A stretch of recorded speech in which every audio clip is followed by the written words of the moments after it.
immédiatement la parole à Gilbert Meignet, qui lui va ouvrir complètement l'angle spatial et chronologique, puisque c'est rien moins, excusez du peu quand même, que les origines du 1er novembre, en remontant au fondement même de la structure coloniale et de la situation coloniale. Donc à toi, Gilbert. Merci. Donc, j'ai intitulé cet exposé « Pourquoi le 1er novembre 54 ?» Je vais être amené à faire un flashback qui va vous remémorer un certain nombre de choses que vous connaissez certainement pour un grand nombre d'entre vous, mais que je dois rappeler tout de même pour essayer de faire œuvre synthétique. Je dirais que le déclenchement de la guerre de libération nationale du 1er novembre 54, le 1er novembre 54, est dû d'abord, excusez le truisme, à la colonisation de l'Algérie par la France. La conquête a été brutale. Nous savons par les travaux de Jacques Frémaux et d'autres que si l'on compte les morts militaires de la guerre de la conquête de l'Algérie et les morts du fait des disettes et des famines qui se sont accumulées depuis le bouleversement par transformation du vieux mode de production communautaire en irruption brutale d'un capitalisme agraire, qu'il n'y a eu pas loin du tiers de la population algérienne qui a disparu en 40 ans. À l'époque de cette conquête. Du fait de l'intrusion de cet îlot capitaliste en terre algérienne, le résultat, ça a été une vague de dépossession terrienne sans précédent, l'apparition dès le 19e siècle, et ça se marque bien dans la presse, à la veille de la guerre de 14, d'un grand nombre de ruraux clochardisés qui commencent à venir s'installer dans certains quartiers spéciaux des grandes villes. On sait que cette spoliation foncière, elle a porté sur près de 40% de la terre cultivable algérienne. Et encore, ça, ce n'est qu'un chiffre statistique. Les 40% représentaient qualitativement, en fait, plus de 40% de cette terre algérienne.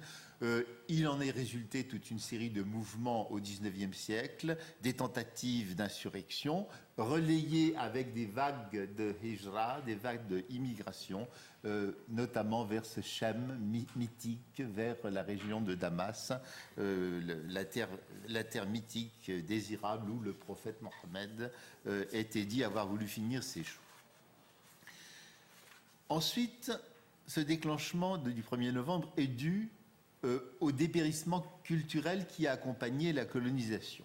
Une des premières choses que les Français ont faites, ce fut de confisquer les biens habous qui permettaient de doter l'enseignement musulman qui, pour traditionnel qu'il était, n'était nullement méprisable.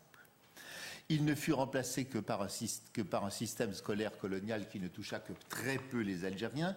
À la veille de la guerre de 14, les statistiques nous apprennent que 5% des enfants algériens sont scolarisés et pratiquement pas de femmes. Et en 1954, selon les chiffres, c'est 10% ou 15%, quelque part entre les deux probablement. J'ajouterais que le culte musulman a été domestiqué ou a voulu être domestiqué par la puissance coloniale, que imams et mouftis ont été dès lors des fonctionnaires officielle chargée de dire la parole officielle et que la loi de décembre 1905 ne s'est pas appliquée en Algérie. La puissance coloniale a tenté, parfois avec succès, de manipuler les dignitaires de confréries et les marabouts. Après la grande insurrection maraboutique, confrérie plutôt de 1871, dès lors, ils ont été progressivement clientélisés par le pouvoir colonial et parfois regardés par la masse comme des collaborateurs, ce qui explique, par exemple, le succès de l'islam dans certaines régions, comme l'Aurès notamment, dans le sud. Je dirais que le troisième type d'explication, c'est en corollaire de tout ce que je viens de dire encore sur la colonisation, c'est que structurellement, une colonisation n'est pas faite pour faire évoluer un peuple, elle est faite pour établir la discrimination et le racisme. C'est ce qui s'est passé. Le code de l'indigénat a été établi, codifié à partir de 1881, régime véritable de la lettre de cachet contre laquelle s'était soulevé les révolutionnaires français de 1789 et qui règne dans les communes mixtes, ces communes mixtes dans lesquelles l'arbitraire le plus complet existe pour régir les Algériens, arbitraire le plus total. En revanche, existait bien des communes de plein exercice, où existaient des maires, où existaient des conseillers municipaux, mais ces communes de plein exercice étaient réservées aux populations européennes, aux Français, avec quelques strapontins pour des Algériens. Le Senatus Consulte de 1865 avait bien fait des Algériens des, entre guillemets, Français, mais des sujets français, c'est-à-dire sans aucun droit politique. L'important, c'est que dans le cadre de la France des principes de 89, la citoyenneté française fut séparée de la nationalité française. Et de fait, pour avoir accès aux droits politiques français, il fallait faire ce qu'on appelait improprement une naturalisation, ce qui revenait, outre subir une enquête très approfondie de l'administration, abandonner le statut personnel musulman qui régissait encore, au moins théoriquement, les gens au privé, mariage, succession, tutelle, etc., mais qui était vu comme une espèce de drapeau identitaire que l'on ne voulait pas abandonner sous peine d'être accusé, ce faisant, de devenir un mtourni, devenir quelqu'un qui avait tourné la tête, qui avait tourné sa veste et qui était devenu un collaborateur. Pendant la Troisième République, 6 députés sont élus, 3 sénateurs sont élus jusqu'à la Deuxième Guerre mondiale, mais seulement par les Français. Les délégations financières, l'Assemblée financière qui vote le budget algérien à partir de la fin du XIXe siècle, est pratiquement réservée aux Français, même s'il y a une section indigène, d'ailleurs subdivisée en sections kabyles et en sections arabes. De toute façon, elle est loin d'avoir la majorité, elle a moins du tiers des sièges. Au lendemain de la Deuxième Guerre mondiale, vous savez que fut institué le système des 2 collèges et que ce système des 2 collèges pouvait se résumer par l'équation coloniale suivante, 1 égale 8, puisque la voix d'un Français d'Algérie équivalait à la voix de 8 Algériens qui élisaient des députés et qui élisaient les membres de l'Assemblée algérienne. De toute façon, on sait que les élections furent, notamment au moment de l'élection à l'Assemblée algérienne de 1948, entièrement truquées. Les urnes furent bourrées dans le bon sens officiel. Le 1er novembre est dû aussi à ce que j'appellerais les corollaires politico-culturels de cet état de fait.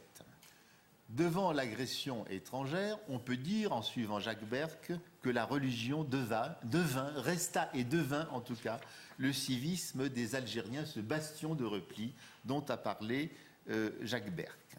Cela ne veut pas dire qu'il n'y ait pas eu un certain nombre de séductions pour des modèles français, mais ces séductions opérèrent souvent dans la culpabilité, dans l'ambivalence, quand ce ne fut pas dans la schizophrénie. Tous les chefs du 1er novembre 1954, tous les 9 chefs historiques du 1er novembre 1954 étaient sans aucune exception des produits de l'école française, à des niveaux différents, mais c'était tous des produits de l'école française.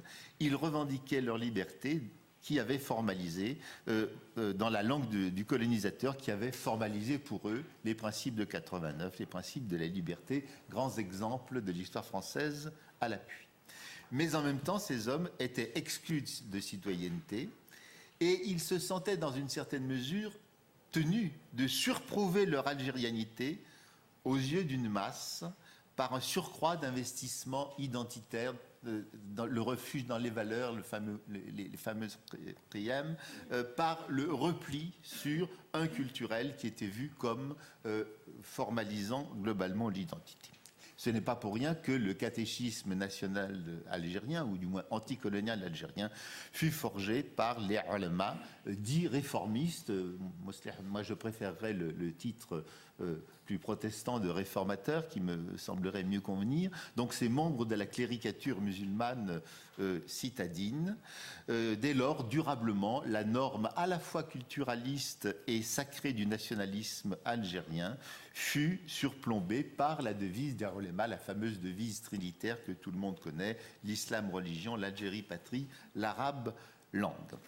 Et cette trilogie représentait l'une des façades du moi algérien, de ce moi compliqué dont l'autre face pouvait se reconnaître éventuellement dans la séduction pour les discours de la France républicaine. Dans un cas, ça a obligé les Algériens à avancer, mais ça les a obligés en même temps à faire du surplace quand ça n'a pas été, de reculer. C'est ce que dit du moins le grand historien marocain Abdallah Laroui. Dans certains cas, je cite, le grand méfait de toute colonisation n'est pas seulement de stopper l'évolution historique, il est d'obliger le colonisé à la refaire en sens inverse. Fin de citation. Le 1er novembre s'explique enfin chronologiquement par la naissance de l'idée indépendantiste nationale apparue dans les années 20 dans la Rourba à Paris, dans les bastions ouvriers algériens de l'exil. Et vous savez que se constitue en 1926, avec quelques comparses tunisiens et marocains, la fameuse Étoile nord-africaine, première version sous la houlette du Parti communiste français. Il n'est pas indifférent de dire que l'identité nationale algérienne commence à se forger dans l'exil. C'est assez fréquent que dans l'histoire, la marginalité et l'exil soient les sources, soient les origines de l'identité. Pour des marges que je connais un petit peu, vous savez que Garibaldi était de Nice et que Nice n'a jamais été italophone mais occitanophone. Vous savez que Cavour était un piémontais subalpin à exactement 12 km de la frontière occitane et qu'il maîtrisait beaucoup mieux le français que l'italien puisqu'il avait fait toutes ses études à Genève. Et pour rester dans le schéma italien, vous connaissez le Vapensiero, vous avez peut-être entendu parler du Vapensiero du Nabucco de Verdi, dans lequel l'identité des Hébreux s'exprime par l'exil, et dans l'exil, c'est l'exil qui commence souvent de manière décisive à exprimer l'identité. En tout cas, ça a été le cas dans le cas des Algériens. On a des cas dans l'Asie du Sud-Est aussi, Sun Yat-sen, le détour. Oui, par... Sun Yat-sen, par exemple. Il y a la Palestine, il y a beaucoup d'autres exemples. Bien. L'ironie du sort voulut que le chef qui émergea fût un des rares arabophones du milieu parisien, c'est-à-dire Salih Haj, qui lui-même était issu d'une confrérie musulmane populaire et qui fut porteur de la norme à la fois identitaire, sacrée et culturaliste, même s'il fut adhérent un temps au Parti communiste qu'il quitta d'ailleurs assez rapidement. L'ENA, l'étoile nord-africaine, quitta d'ailleurs très rapidement l'orbite communiste parce que le PC n'entendait pas traiter l'ENA comme une organisation, comme une organisation satellite soumise. On sait que l'étoile nord-africaine participa au Rassemblement populaire qui donna lieu au Front populaire de 1936, mais que, ironie du sort, mais c'est assez logique aussi, qu'elle fut interdite par le gouvernement Blum, qu'elle avait pourtant contribué à apporter au pouvoir au début de 1937. Vous savez ce qui s'en est suivi, mais Salih fonda le parti en février, après l'interdiction en février 1937 de l'étoile nord-africaine, le Parti du peuple algérien, qu'il apatria en Algérie, fin de l'exil politique identitaire et réintroduction d'un parti qui est à la fois un parti populaire et qui est un parti implanté maintenant en Algérie. Vous savez que le PPA a été interdit à la veille de la guerre de 1939-1945 et qu'après la tragédie de 1945, en 1946, ce fut pour participer de manière légale aux élections que le PPA se dota d'une couverture légale, démocratique, officielle, qui fut dénommée le MTLD, Mouvement pour le triomphe des libertés démocratiques. Excusez-moi de vous infliger tout ça, vous le connaissez certainement, mais j'étais, me semble-t-il, obligé de le rappeler. Je dirais qu'une autre des raisons de l'explosion de novembre 54, c'est ce que j'appellerais le dépit de non-possession des élites rurales. Je veux dire par là que dans les campagnes, le maître colonial a tendu à substituer à de vieilles familles d'autorités algériennes des gens qui étaient souvent des fonctionnaires de basse extraction et des parvenus fonctionnarisés. En Algérie, les grands propriétaires terriens ont été, pour l'essentiel, pas uniquement, mais en grande partie, ont été des colons français, ce qui signifie qu'à la différence éminente d'un pays comme le Vietnam, par exemple, la lutte des classes fut toujours et en même temps une lutte anticoloniale et nationale, alors que la lutte des classes clivait la société vietnamienne, alors qu'au contraire, en Algérie, elle avait tendance à renforcer les orientations nationalistes. On vous en a parlé tout à l'heure de manière beaucoup plus savante que je ne peux le faire. jusqu'aux années 30, marginalement émergèrent ces évolués, ces Algériens d'apparence francisée. Vous avez vu les cimetières, vous avez vu toute une série de choses qui conduisent à nuancer beaucoup la francisation en question. Il y eut de fait quelques enseignants algériens, quelques médecins, pharmaciens, avocats, notaires algériens, etc. Mais les élites rurales avaient été secondarisées car dépossédées globalement du pouvoir sur leur société. Ce n'est donc pas étonnant que le groupe des 9 chefs historiques de 1954, sur les 9, il y avait 8 ruraux. Et le seul citadin était un fils d'émigrés de la Kabylie au début du XXe siècle. Ce sont tous des ruraux. Donc voilà une grande différence qui émerge par rapport au combat du PPA-MTLD qui se produisent surtout dans des villes ou qui ont les villes pour centre. Parmi ces ruraux, on trouve par exemple un rejeton de la plus grande famille maraboutique kabyle, qui est Hassin Ait Ahmed, le petit-fils du Cheikh Mohamed El Hossein, un membre déclassé de la vieille aristocratie des Ajwad, Boudiaf, Mohamed Boudiaf de Msila. On trouve quelqu'un qui avait fait fortune en investissant dans un capitalisme de meunerie, d'entreprise de transport qui était Mostafa Ben Boulaïd, un bourgeois de village, et dans le commerce des tissus également. Et on trouve, je ne détaillerai pas outre mesure, d'autres membres d'une élite rurale, même si cette élite rurale, ou cette toute petite élite rurale, a été parfois intronisée par les Français.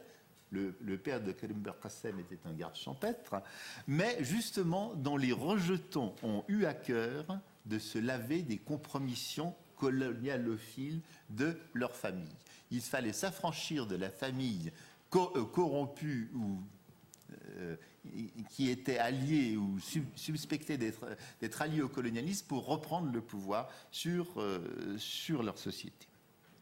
Les élites rurales furent donc le noyau de cet activisme qui décida, selon l'expression consacrée, d'allumer la mèche, entre guillemets, la mèche insurrectionnelle le 1er novembre 1954. Donc la lutte pour l'indépendance globale fut indissociablement, pour ces petites ou grandes élites rurales, la lutte pour la conquête ou pour la reconquête d'un pouvoir qui soit débarrassé des entraves étrangères. Je dirais que, à la fois conjoncturellement et structurellement, il y eut aussi les blocages coloniaux.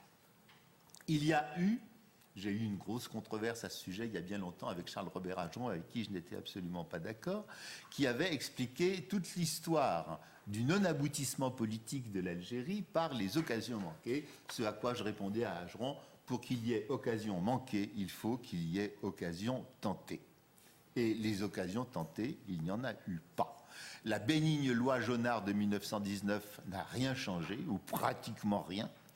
La proposition de loi Blum-Violette de 1936, qui aboutissait seulement à créer une catégorie révisable au demeurant d'une vingtaine de milliers de citoyens algériens, n'a même pas été présentée aux chambres.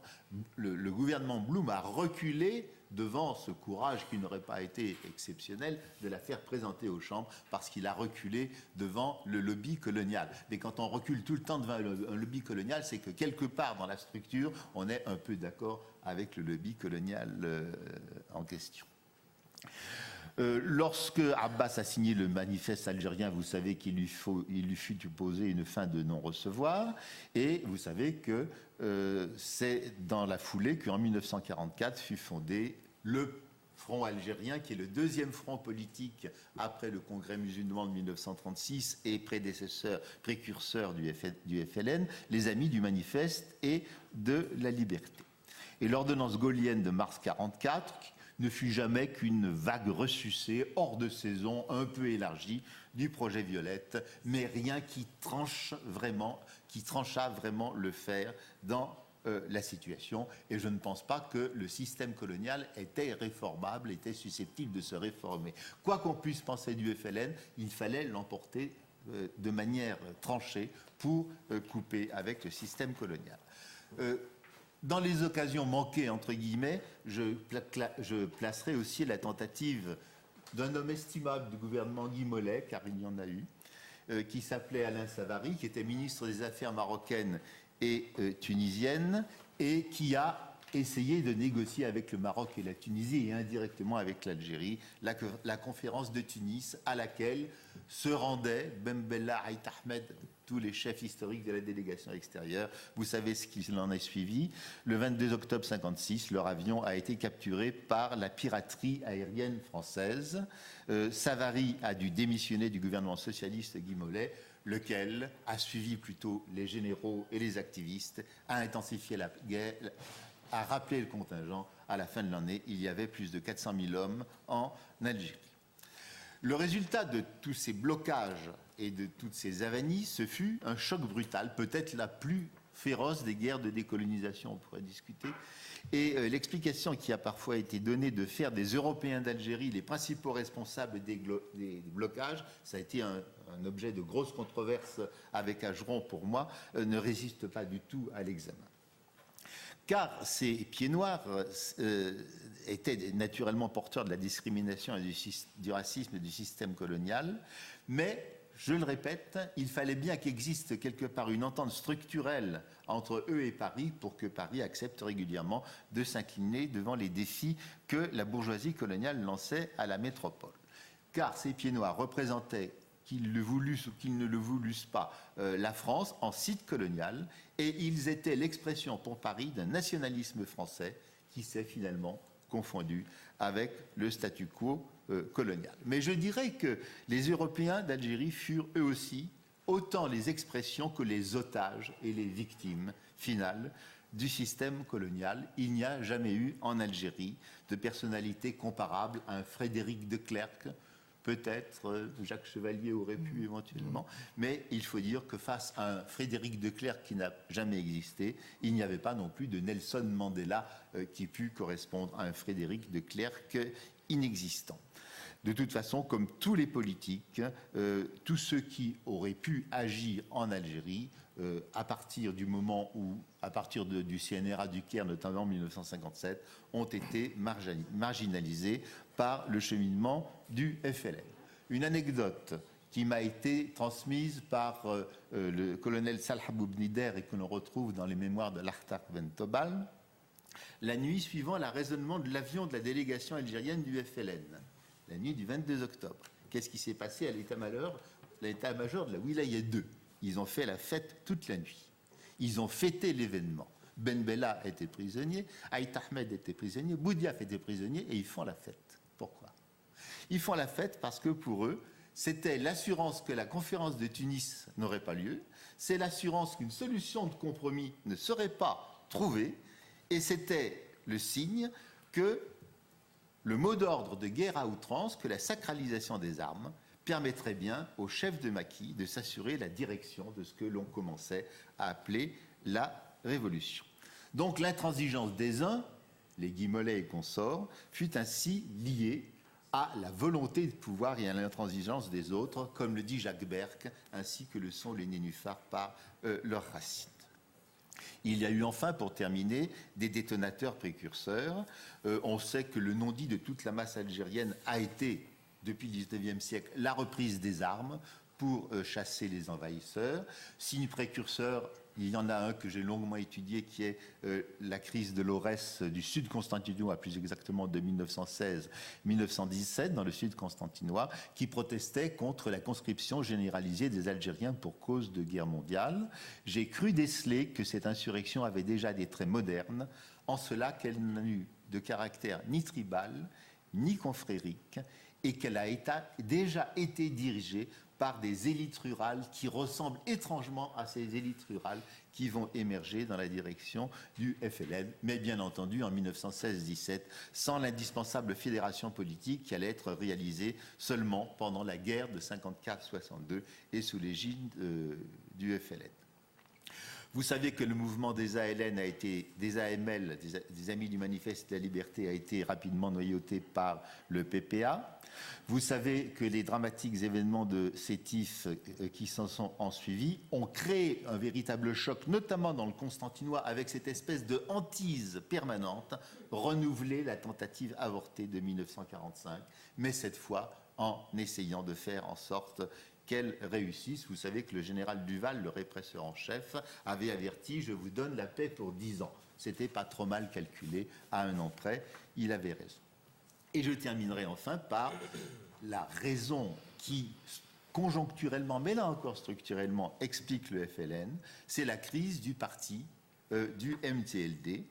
Vous savez que le parti a été dirigé par le vieux dirigeant charismatique Messali El-Haj. Messali El-Haj avait un discours radical, mais même si ce discours était radical, les objectifs réels, politiques, étaient moins radicaux. Car je pense que Messali El-Haj aurait pu être le seul leader algérien comparable à Bourguiba ou à Mohamed V pour le Maroc et la Tunisie, comparable à ce qu'avait été Zarloul pour l'Égypte, qui aurait pu être l'artisan d'un compromis, et jamais Messali ne sacralisa les armes. Ce qu'il voulait, c'était éventuellement faire pression par le moyen des armes sur les Français pour les obliger à composer, pour les obliger à céder. D'ailleurs, l'organisation spéciale, l'organisation paramilitaire du parti qui fut créée au lendemain de la guerre ne fut jamais par lui considéré que comme une équipe de braillards sans cervelle qu'il fallait tenir sur le boisseau, éventuellement en agiter la menace devant les autorités coloniales, mais ne pas leur donner le pouvoir. Et c'est en réaction que, après le démantèlement de l'OS en 1950-1951, ce n'est pas pour rien que, pour l'essentiel, les premiers dirigeants armés de l'armée de libération nationale de 54-62 se recrutent parmi d'anciens cadres de l'OS. Donc c'est face aux messalistes qu'émergent progressivement, d'une part, les activistes, et d'autre part, cette élite des compétences du parti qu'on a appelée les centralistes, et que le choc est devenu tel en 53-54 entre les messalistes et les centralistes, que finalement ce fut une fraction des centralistes qui a essayé dans un premier temps de s'allier avec les activistes pour l'emporter sur la direction messaliste. Ça a été le CRUA, le Comité révolutionnaire pour l'unité et l'action, qui n'a pas réussi à réunifier le parti.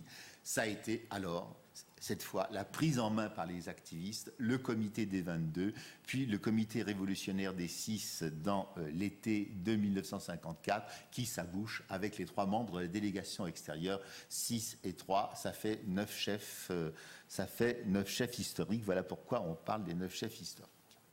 En conclusion, excusez-moi, j'ai peut-être été un petit peu long, je dirais que ce qui m'a frappé dans les origines de ce 1er novembre, c'est que il y a eu un échec du réformisme colonial. Il n'y a jamais eu il n'y a jamais eu réformisme colonial. Je répète qu'il n'y a jamais eu d'occasion manquée, parce qu'il n'y a pas eu de véritables occasions tentées d'un système colonial qui soit amené à se réformer lui-même. Je dirais que cela a abouti, toute cette série d'obstacles, toute cette série de blocages qui ont bloqué le politique aussi bien du côté français que du côté algérien. Cet échec du politique a abouti à une réémergence d'une vieille Algérie rurale, de cette vieille société d'allégeance sous le mot d'ordre de la sacralisation des armes qui est donnée à partir de 1954. En tout cas, en 1954, on change de registre, l'ère des réformes est dépassée, et le dépassement de cette ère des réformes va aller de pair avec la constitution d'un appareil de pouvoir qui, à partir du CNRA du Caire de 1957, est un appareil de pouvoir pour l'essentiel d'origine maquisarde avant d'être purement et simplement militaire. Dès lors, une nouvelle ère de violence, de douleur et de sang s'instaure, qui répond au blocage antérieur, au blocage français, mais aussi au blocage politique au blocage politique algérien de 1953-1954, l'explosion du MTLD en 1954. En juillet 1959, Mouloud Feraoun note dans son journal « C'en est fini, il n'y a plus désormais aucune réforme à faire ». De fait, le FLN, quoi qu'on puisse penser de lui par ailleurs, a réussi à réaliser ce que des générations entières d'Algériens avaient attendu, c'est-à-dire le détachement radical d'avec le système colonial. Le reste, ça n'est plus de l'histoire, c'est déjà presque de l'actualité. Je vous remercie. Merci.